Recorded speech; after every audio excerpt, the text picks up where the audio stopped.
one of our enlisted troops, and Chunks opens up the door and says, "Hey, an airplane just flew into the World Trade Center." When the second knock came at the door, and he opened up the door and said, "A second airplane hit the World Trade Center. It was on purpose. We have got to get airborne. We're going to need to have missiles on the airplanes." So very quickly getting verbal permission from our commanders there on the base, he called up our bomb dump, our ammo guys, said, "I need you guys to build me some live AIM-9s. Now, we didn't have any, AIM-120s on base at the time. Hey, I need you guys to build us some live AIM-9s. And they're like, "What are you talking about?" Actually, I wasn't angry. It was just very much I felt very unemotional, very cool. We plan, we study, we train, we practice how to go to war. And this was something that we had no idea what was happening. We had no idea what the threat was. We had no idea how to energize your chain of command, how to get airborne. And so it was really just that we all wanted to be able to contribute, to do what we had been trained to do, and no one knew how to get there. In the tower, there were Secret Service, in contributing to the mission of Air Force One. And when any movement happens, they control the airfield. And so we had over time, because, my goodness, it was just a pain in the rear in terms of, we've got a standard schedule, and there's not a whole lot of gas on those little pointy-nosed fighter jets.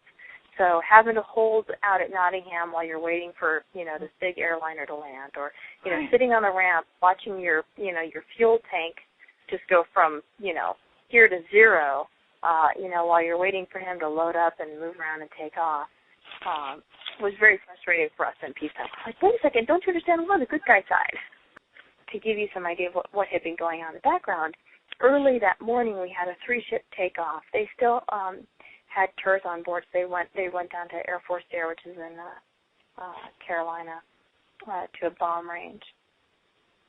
And no one who was airborne knew. None of those guys knew what was going on. So Puck's coming back in, and he calls up Dawes, the SOF, and says, Guard SOF, this is Boy 3. Washington's asking me if I have any missiles on board and how many bullets I have. And they don't want me in the airspace. The dog's like, "Oh, great. Don't worry. I got to take care of you. You just come home. Shooter lands, and Billy's got 1,800 pounds, so Dog tells him, hey, you need to take off and go up and down the river. They think another one's coming down the river. And, this was one thing that was always really chilling to me later when I listened to Billy's tapes, was the ATIS, for Andrews Air Force Base. For some reason, I think it was Bravo. I don't know why, but it was like this, Andrews Information, Bravo. Andrews Air Force Base is closed. Washington-class Bravo airspace is closed. Any aircraft attempting to enter Washington-class Bravo airspace will be shot down. And that was a loop. So, we're heading west looking for something, and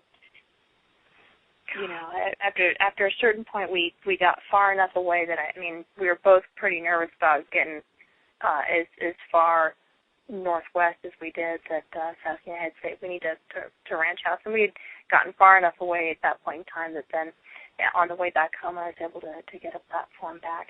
And we didn't know, but by the time that we had started off in that direction, Flight 93 had already crashed. They knew in Potomac that there was they thought another one was coming inbound, and they thought it was coming in from the west. Mm-hmm. We were getting, basically west northwest. That's why they said they think another one's coming down the river. That was the best vector we could get on Flight 93. There was no Mother May, there was no vectors. We flew where we needed to go in order to be able to do an identification, force somebody down to land, things like that. later that day, looking down at the Pentagon and seeing all the smoke and everything from that, it was like a dream. It was not real. And the only weapons that we had on board were 105 rounds of lead-nosed bullets when Sass and I took off. And we had both very clearly seen what had happened to the towers. So, and we knew what our configuration was. And so when we were getting dressed, Sass said, I'm going to hit the cockpit. And my plan was to hit the tail. My dad had worked for United and had done some safety investigations, pilot too. Safety investigations, and I don't know if you remember in the 80s there had been a couple really tragic accidents on 737s where they had lost their tail, really just gone basically almost straight down into the ground. And so that was kind of reaching back in my plan. My experience was that if I had remembered right from those accident investigations, it was not a spread out. That's right. The airplane went almost straight nose down into the ground. If I can take off the tail, then that will minimize, the damage and the fallout pattern essentially of the airplane. So instead of, bellying in and taking out a lot, suburbia or whatever, it would at least. It was, later that day, it was the free fire zone was declared. I was actually airborne at the time. Each fighter pilot, every guy who was up there flying and doing a cap over D.C. Had the total authority to determine whether or not they were going to hit the pickle button. And so to me, it is an incredible testament to the courage, the professionalism, and the diligence of everyone working together, from the guys in Potomac to every single person who flew. And it was only I think it was only like 3 days. It was not. It might have been a week. I don't totally recall that it was a free fire zone. But obviously, no one was hair trigger. No one was trigger happy. We had such permissive rules of engagement that allowed, a young guy like me, if I thought somebody was a threat, I could have, fired a missile at him. At that point, when we did not find 93 and they had already crashed, we did not know if there were going to be any others coming in. So we were definitely looking for anything else that might be coming in. So things were starting to become somewhat standard. Just about everybody gotten down on the ground. People who were airborne were the ones who were supposed to be airborne. So it was a lot calmer, although we were very anxious. What else might happen? And then we, got the call to go intercept and escort Air Force One and bring President Bush back in. But so we went out and we intercepted him, and he had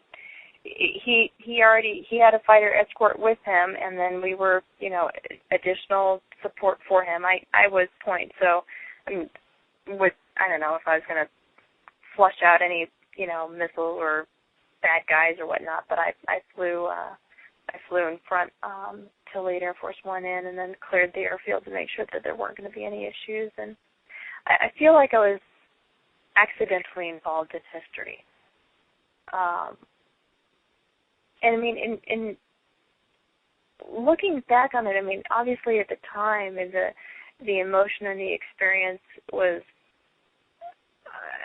it really was pivotal. At the same time, I didn't change history.